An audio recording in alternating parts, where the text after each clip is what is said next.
Good morning friends, stay home safe home. मैं महेश कुमार प्रजापति, प्रवक्ता रसायन विज्ञान, स्वामी विवेकानंद इंटर कॉलेज जालौन। आज एक नए वीडियो के साथ इस ऑनलाइन शिक्षण केमिस्ट्री में आपका स्वागत करता हूं।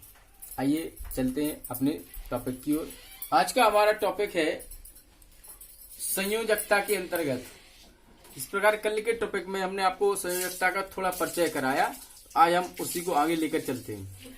संयोजकता से आशय है बैलेंस इलेक्ट्रॉन, अर्थात जो तत्व रासायनिक रूप से क्रियाशील या अत्यधिक क्रियाशील होते हैं वे स्थायित्व प्राप्त करने के लिए समान प्रकार के या भिन्न भिन्न प्रकार के तत्वों के साथ इलेक्ट्रॉनों के द्वारा विनिमय करके अपना अष्टक पूर्ण कर लेते हैं।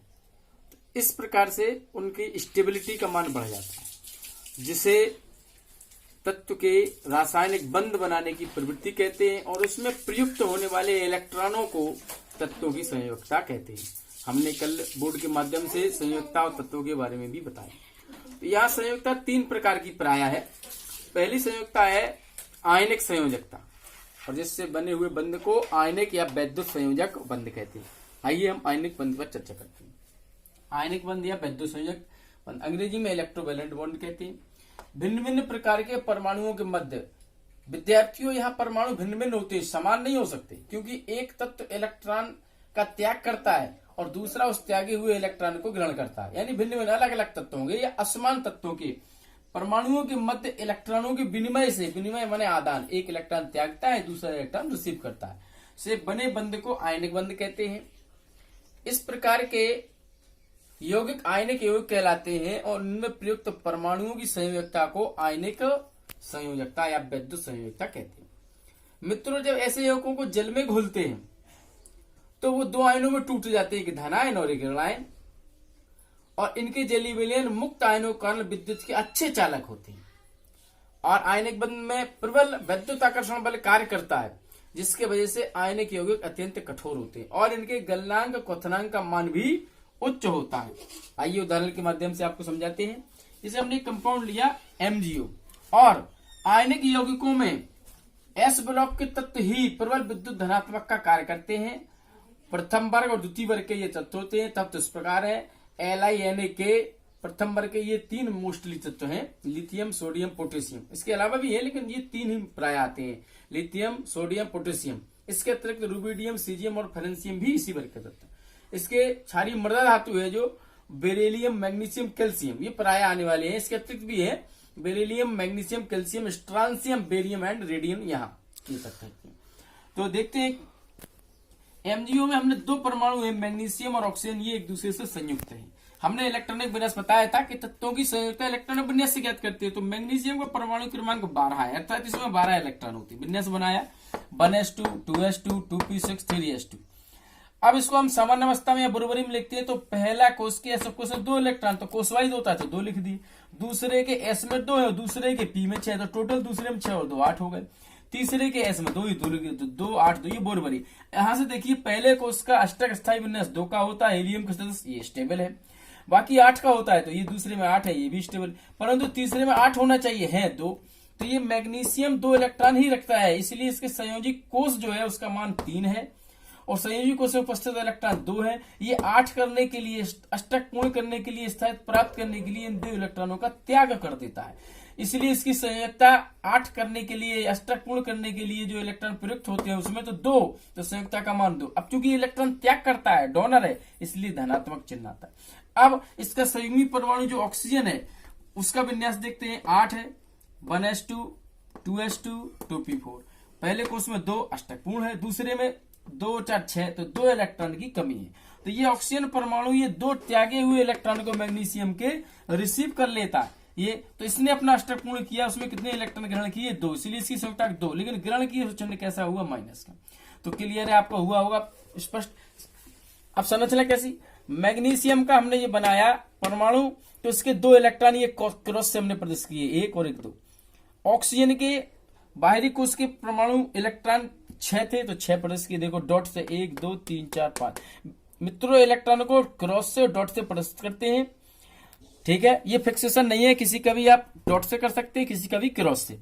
अब ये दो इलेक्ट्रॉन यहां से हटकर ये बकरी तीर के द्वारा आप समझ पा रहे हो ऑक्सीजन की ओर चले गए, ये दो के दोनों क्रॉस यहां आ गए, तो मैग्नीशियम से दो चले गए। अब जब मैग्नीशियम के ये दो चले जाएंगे, समाप्त हो जाएंगे, तो मैग्नीशियम Mg+2 NO कन्वर्ट हो जाएगा और देखो 2,8 ये स्टक पूर्ण पहले कोष का भी और दूसरे कोष का भी। जबकि ऑक्सीजन में 6 थे, ये देखो आप 6, तो ये दो आ जाएंगे तो गिनिए आप, इसका भी स्टक पूर्ण हो जाएगा 1 2 3 4 5 6 2 जी 7 8, देखो O-2 बना 2,8। इस प्रकार आप देख रहे हैं दोनों का स्टक पूर्ण, दोनों के स्थायित्व मिल गया। और जब ये Mg से दो जाएंगे तो दो धनावेश से दो, ये इसकी संरचना है और ये इसका Mg का सूत्र बन गया। तो इस प्रकार से दूसरा उदाहरण आप देखें, कैल्शियम क्लोराइड CaCl2। Ca में हम देखते हैं 20 हैं, 1s2 2s2 2p6 3s2 3p6 4s2। आप देखें पहले कोष में 2 हो गए 1s2 की वजह से, दूसरे में 2s2 2p6 8, तीसरे में 3s2 3p6 8। तो पहला कोष, दूसरा कोष, तीसरा कोष का स्टक पूर्ण, परंतु चौथे में 2 है। तो मैग्नीशियम की ही बात है, ये 2 इलेक्ट्रॉनों को त्याग कर देगा तो धन 2।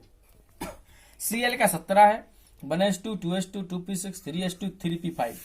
पहले में 2 है, दूसरे में 8 है, तीसरे में 5 और 2 7 हैं। तो ये क्लोरीन का एक परमाणु क्या करता है कि एक इलेक्ट्रॉन अष्टक पूर्ण करने के लिए ग्रहण करता है। अब कैल्शियम 2 इलेक्ट्रॉन त्याग कर रहा है, तो अब यहां देखें फार्मूले में 2 Cl परमाणु हैं, तो दोनों Cl परमाणु कैल्शियम के दोनों इलेक्ट्रॉनों को एक एक इलेक्ट्रॉन ले लेते हैं, तो 1 - 1 Cl पे आ जाता है। विन्यास कैसा बनेगा, Ca के बाहरी कोष के 2 इलेक्ट्रॉन, एक ये क्रॉस से एक ये क्रॉस से, प्लस चाहे प्लस लगाए या ना लगाए, एक Cl के 2 4 6 7 इलेक्ट्रॉन, 2 4 6 7, क्योंकि बाहरी कोष में अब 7 इलेक्ट्रॉन, एक कम है, ये क्रॉस इधर आ गया, ये क्रॉस इधर आ गया, तो 1 - इस पर 1 - इस पर, टोटल इसके दोनों चले गए। तो देखे Ca पे 2 प्लस, दोनों Cl पे 1 - ये इसका संरचना सूत्र। जब अणुसूत्र लिखते हैं तो दोनों Cl को इकट्ठा लिख देते हैं, इसीलिए CaCl2। तो 2 प्लस से 2 माइनस न्यूट्रल हो जाते हैं, ना प्लस दिखता है और ना माइनस, जबकि अंदर संरचना में प्लस भी है और माइनस भी है। इस प्रकार हमारे बॉडी के बहुत सारे पार्ट्स होते हैं, इंटरनल पार्ट्स। क्या वो बाहर से दिखते हैं? जैसे हमारा दिल है, हार्ट अंदर ही तो है लेकिन नहीं दिखता है, जब हम अंदर देखेंगे ऑपरेट करेंगे तो दिखाई देगा। ऐसा ही यवकों के अंदर जब बॉन्ड टूट जाता है तो पता चलता है उसके अंदर क्या है, बाहर से नहीं दिखता है। ठीक है, बाहर से सब शून्य दिखता है, उदासीन, क्योंकि जितने धन उतने ऋण। ऐसे ही KCl को देखिए, K में 19 है, 1s2 2s2 2p6 3s2 3p6 4s1। आप देखें पहले को उसका स्टैक पूरा है, दूसरे का भी पूरा, तीसरे का पूरा, चौथे में 1 है, तो ये 1 त्याग कर देता है, +1। Cl का भी बताया था, एक Cl 1 ग्रहण करता है, तो देखिए K का J का इलेक्ट्रॉन Cl के साथ 2 4 6 7, ये यहां से यहां गति कर गया। जब ये गति कर गया तो इस K पे आ गया प्लस और Cl पे आ गया minus, K plus Cl minus. ठीक इसी प्रकार से NaCl का होता है, K की जगह पे Na आ जाता है, Cl जो कुछ और रहता है, तो ये KCl का। इसी तरह कुछ तत्व ही है रेयर केस में जो 3 इलेक्ट्रॉन का विनिमय करते हैं। जैसे एक तत्व से आपको परिचित कराते, बहुत अच्छा है, Al2O3 एल्यूमिना। Al का 13 होता है, 1s2 2s2 2p6 3s2 3p1। पहले को उसका स्टैक पूरा है, दूसरे का भी पूरा, तीसरे में 3 इलेक्ट्रॉन है। तो ये 3 इलेक्ट्रॉन कई जगह ये देखा गया है एल्यूमिनियम में डुअल नेचर होता है, आयनिक बंध भी सहसोनिक बंध भी, तो ये त्यागता भी है और साझा भी करता है। तो प्राय ये साझा भी करता है, इसीलिए इसके जो धातु होते हैं Al2O3 जो उभयधर्मी होता है, अम्लीय भी और क्षारीय भी। तो यहाँ पर इसकी बैलेंस 3, क्योंकि ये 3 त्याग करेगा। ऑक्सीजन का ऊपर बनाया था, ऑक्सीजन का एक परमाणु 2 इलेक्ट्रॉन ग्रहण करता है। आप विन्यास देखिए, एक Al हमने यहां बनाया, इलेक्ट्रॉन 3 रखे, 2 लेफ्ट में और 1 राइट में। एक Al यहां बनाया, इसके राइट में 2, लेफ्ट में एक ऑक्सीजन यहां रखा बीच में। आप देख पा रहे ऑक्सीजन में 6 होते हैं, 2 2 4 5 और 1 6। तो एल्यूमिनियम का जिस सिंगल इलेक्ट्रॉन एक इधर आ गया, एक इधर आ गया, तो टोटल इसके 2 4 6 2 8 हो गए। यहाँ एक ऑक्सीजन, यहाँ एक ऑक्सीजन, तो इस एल्यूमिनियम के दोनों इलेक्ट्रॉन इधर चलेगा, एक इधर एक इधर, इसके भी दोनों चलेगा, एक इधर एक इधर। तो यहाँ पर भी 2 इलेक्ट्रॉन ऑक्सीजन पे आए, यहाँ पर भी 2 आए, यहाँ पर एक इस Al से आया, एक इस Al से आया।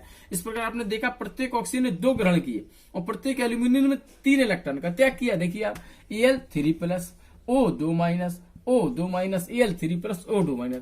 इस प्रकार के ये Al2O3 एल्यूमिना या कोरंडम का संरचना सूत्र है। अब टोटल करते हैं तो Al का अणु सूत्र बनाते हैं, 2 Al है, ऑक्सीजन के 3 है, टोटल पे प्लस के भी 6 माइनस के भी 6, इस प्रकार दोनों न्यूट्रल हो जाते हैं। MgBr2 मित्रों, Mg के ऊपर बनाया था, 2 इलेक्ट्रॉन त्याग करता है। अब Br35, तो ये Cl का बड़ा तत्व है, Cl से रिलेटेड है, तो Cl FBri समान है, ये 1 इलेक्ट्रॉन ग्रहण करते हैं, हेलोजन कहलाते हैं। तो Mg 2 त्यागेगा तो Br भी 2 है।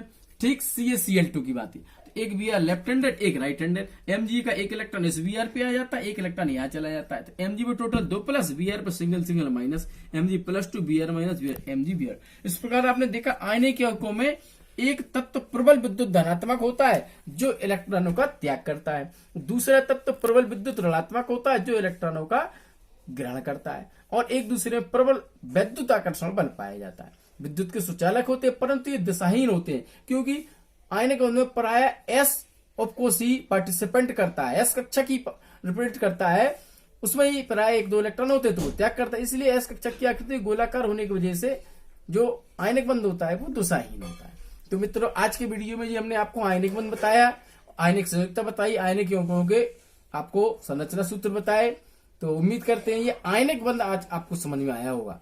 अगले वीडियो में आपके साथ नए बॉन्डिंग के साथ उपस्थित होंगे। तो तब तक के लिए नमस्कार।